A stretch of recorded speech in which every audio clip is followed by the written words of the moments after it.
In this video, we are going to look at molar mass. So what is molar mass? Well, the molar mass is the mass of 1 mole of any element or compound, and the units of it are going to be grams per mole, grams per 1 mole.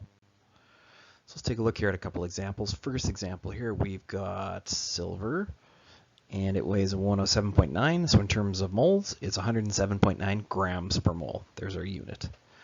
So for the other atoms, carbon would be 12.01 grams per mole, and sulfur would be 32.07 grams per mole.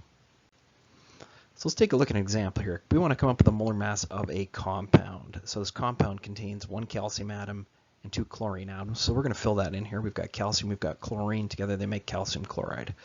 A number of atoms. We've got 1 calcium, we've got 2 chlorines. So if we look up the atomic mass here, the molar mass, we've got calcium at 40.01, and that's rounded a bit, and we've got chlorine at 35.5 grams per mole.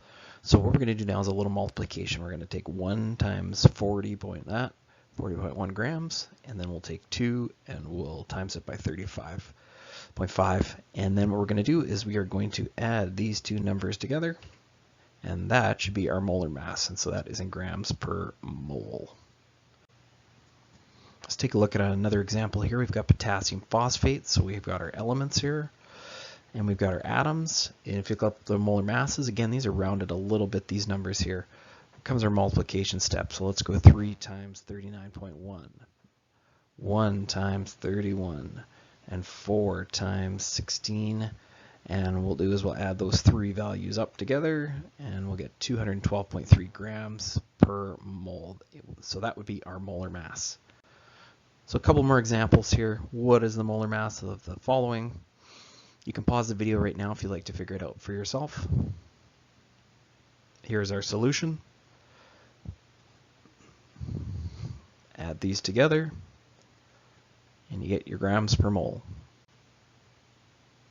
There's another one. We've got aluminum hydroxide. Add all these values up, multiply and add, and you should get those values. And when you put them all together, approximately 78.0 grams per mole. Thank you for watching this video. Please subscribe.